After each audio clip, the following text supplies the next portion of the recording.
Yeah, peace. This is Brother James.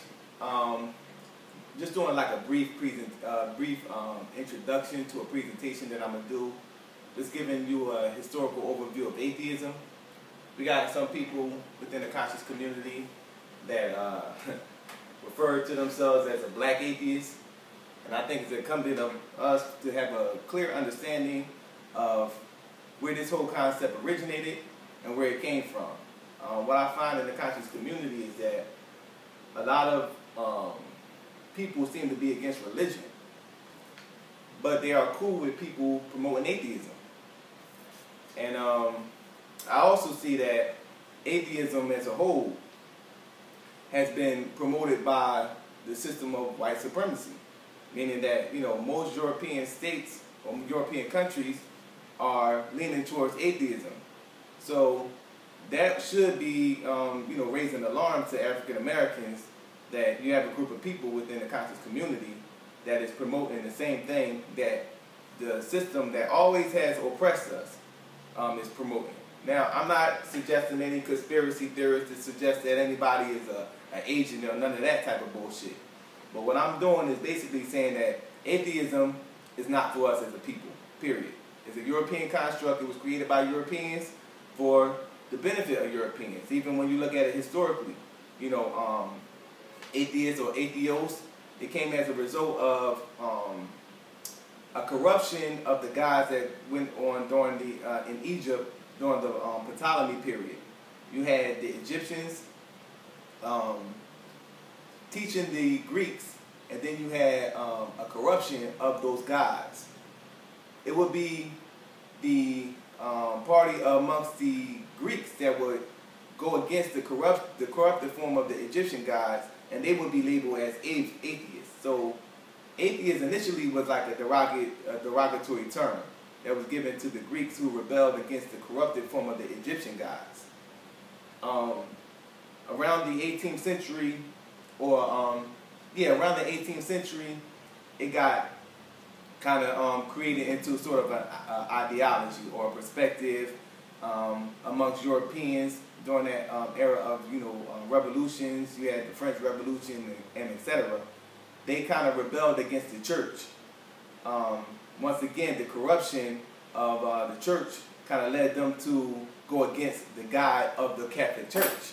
So this is where kind of like atheism has its kind of foundation and its root. So for African American to take on this title of the atheist, you understand that there's a whole history that's dealing with kind of Europeans against other Europeans about a corrupted form of the original things that they stole from us. So we're just going to basically, in my presentation, I'm going to just deal with a lot of that in depth. And what I want to do now is kind of basically give you an overview of the black atheist, because Unc is not the first black atheist. He called himself the real black atheist, but this is all kind of like a product of European philosophy. And what you will find is that people such as John G. Jackson, John Henry Clark, Dr. Joseph Ben Yakinen, they kind of got a lot of their perspective from reading European philosophy and Europeans who began to critique ancient Kemet. I have a couple of books that in lectures I heard these men such as John Henry Clark mention that it's supposed to be must reads for us as a people. Gerald Mancy's book, Natural Genesis. Just to let you know that I did read. I didn't read everything in the book, but I read enough, and I did research, and I kind of treated it at a point in time like a dictionary, certain things that I wanted to find out that was going on in ancient Kemet. And what you will find is that Gerald Mancy himself, he kind of wrote 6 volumes. This isn't just the only thing that he wrote. He wrote really 6 volumes. He wrote also another book called The Book of the Beginnings. This is 2 volumes. He wrote these books, Natural Genesis, and then he also wrote Egypt, Light of the World. And this is kind of like, this is around the 19th century. late 19th century that this book was written. And basically he's giving an overview, and he's suggesting that a lot of the cultural customs and the religions originated from Egyptian tradition. So these are one of the books that the people, our Afrocentrists, scholars such as John Henry Clarke, recommended us to read. Another book is about Alvin Boyd Kuhn, who is this King of Glory. Now he's kind of like a disciple of geromancy, basically this is actually a pretty good book, because what he gets into is basically the Christ. Now I read this whole book, by the way, and he gets into like the Christ myth. And the good thing about this book is that he kind of shows how Christ, the concept of Christ was actually, a particular religion, or the religion of the Christos at the time. It was like kind of a tradition that existed in ancient Kemet. And so that's another book that he quote from. And what you will see is also, you would think from there, well, here's another book by Alvin Boyd Kuhn. And I read this whole book too, A Rebirth of Christianity.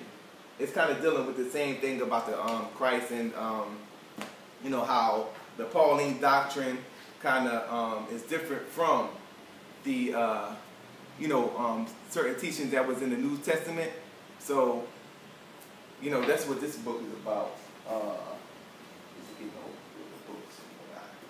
Well, basically, I got a series of books. I got a whole lot of books concerning with Nile civilization. And what I'm basically going to show you is that, the likes of John G. Jackson and others. Yeah, show the books. Show the books so the people can see them. John G. Jackson book, Man, God, and Civilization. Basically, this book kind of gives you a chronological overview of the different cultures, from beginning in Egypt all the way into Europe, and he's suggesting that everything is kind of like a byproduct of itself. So he's kind of making that connection, and it's actually a pretty good book. John G. Jackson, Christianity Before Christ. Everybody knows that this was highly recommended by John Henry Clarke. He's been in his documentary where he dealt with the origins of Christianity. He makes mention of this book, and basically this book just gives you the different parallels between Christ and other people that had the same story, such as Mithras and Horus and Buddha. He has a whole litany of people that he suggests that was a form of Christ. So this is what this book about. And this is the Egyptian Book of the Dead and the Mysteries of Amenta. Now I had the whole Book of the Dead. I didn't bring that with me. But this is just really the Mysteries of Amenta. This is not the whole Book of the Dead. And George G.M. James stole the legacy. So basically, what you have here going on is that you had a group of people beginning to critique Egypt, and these are Europeans. And amongst the Europeans, it would be the likes of geromancy that was kind of more so a rebel as to the conventional perspective of Egypt. And he kind of brought out the truths, suggesting that one, the Egyptians were African people, and two, that Egyptian tradition is kind of like the origins of all other traditions, and that everything sprang forth out of Egypt. Now, it would be people such as John G. Jackson who would say, okay, if you're suggesting that, then you're trying to suggest that, well, everything was stolen from black people. So he takes that concept and then, write books such as, Christianity Before Christ. But the thing that I want to deal with is the fact that all these people that I just mentioned were in one way or another atheists. And even John G. Jackson would take on his rubric of being an atheist. And in fact, he was part of the American Atheist Society, John G. Jackson. And what my premise is that, atheism has never shown itself to be to be beneficial for black people, and it's not our culture. So you see that John G. Jackson, in his book, or in his book Man, God, and Civilization, he actually dedicates the book. He dedicates the book to geromancy. He dedicates the book to geromancy. That's because he's an atheist. So this would be like the real, beginning of the real first black atheists. It would be people of the likes of such as John T. Jackson. Not saying that he was the first one, but really he kind of has a command, and he was kind of even before John Henry Clark and all those other people. So this would be kind of like the real first black atheist. He kind of intertwined, and that's my whole point in bringing it up. He intertwined African civilization with atheism. So what you see right from the foundation is that they're getting the information from atheists, and that the people, the African Americans that was writing, such as John G. Jackson, they were atheists too. So this is why you got this kind of amalgamation with Afrocentrism and atheism. And I'm not saying that every Afrocentric is an atheist. What I'm saying is that this is why you got this thing intertwined within the conscious community today, because everything that you see being promoted in the conscious community is in one way or another against religion. And that's all atheism is.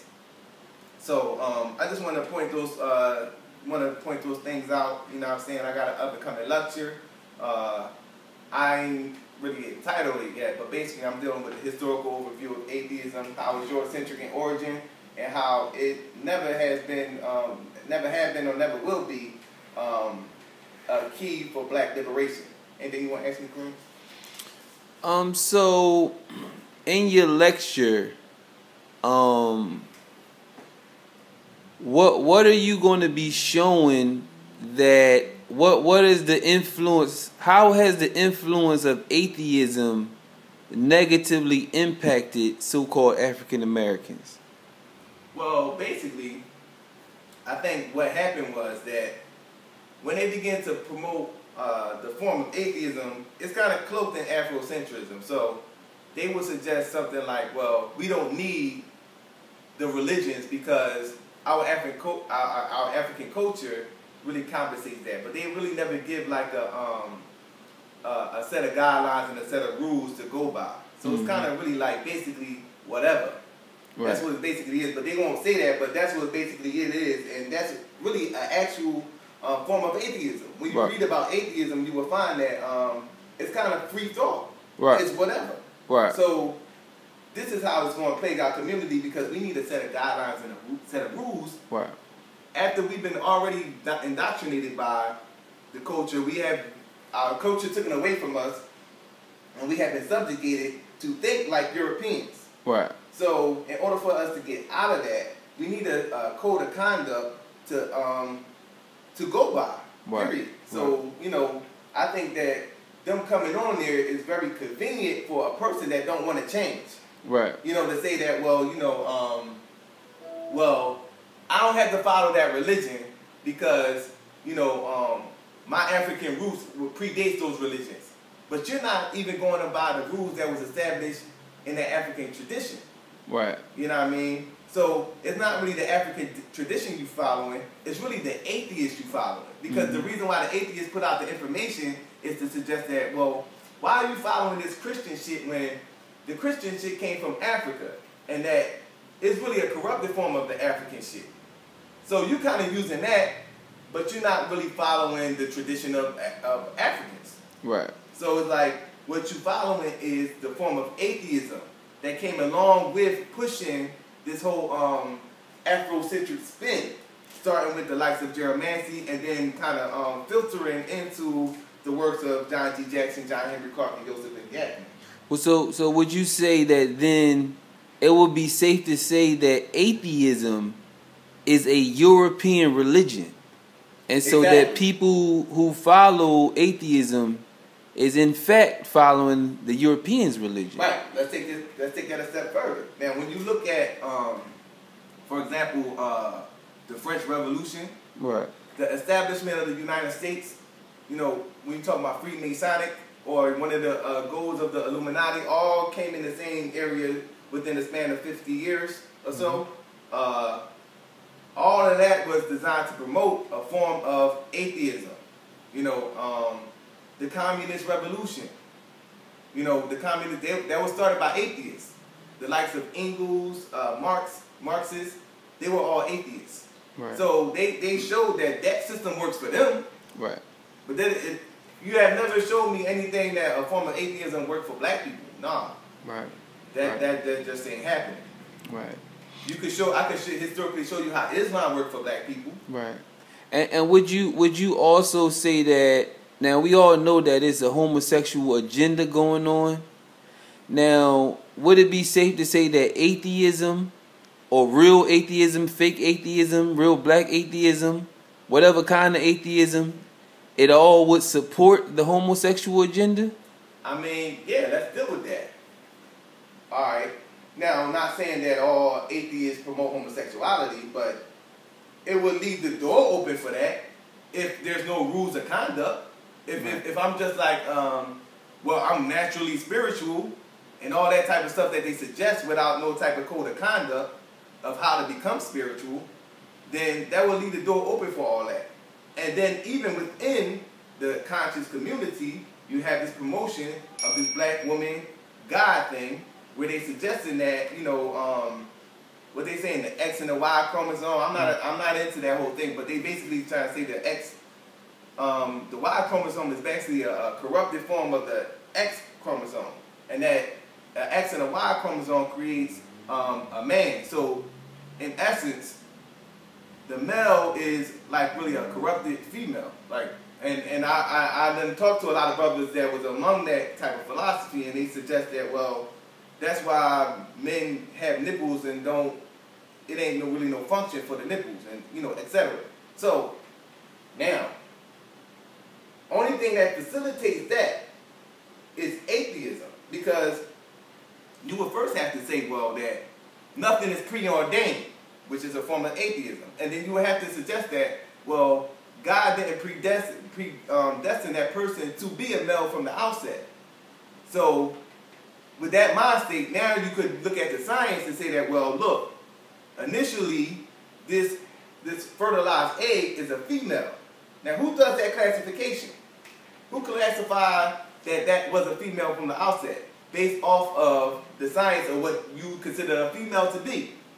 So, right from the outset, you see that is a form of atheism to even for you to think that male that turned out to be a male wasn't preordained right from the very conception of being a male.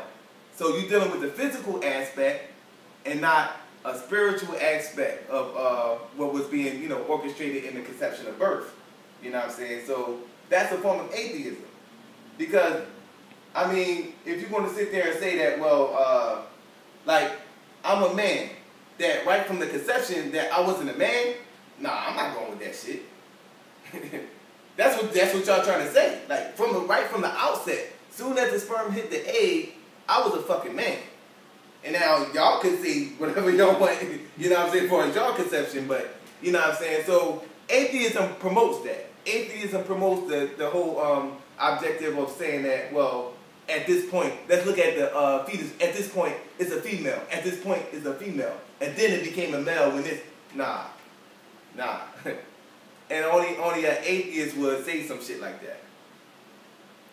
All right, so any closing thoughts for, you know, about the lecture and anything? Yeah, well, you know, basically, you know, like I said, it's an up and coming. I'm putting together the information now, and I'm just going to give a historical overview right from the outset of, you know, when it was first mentioned, atheism, and the Greco period when they occupied Egypt, and how it came as a result of the ecclesia corrupting the gods of the Egyptians, and that within their body or within their social system, those Greeks rebelled against the ecclesia by calling them, rejecting those corrupted gods.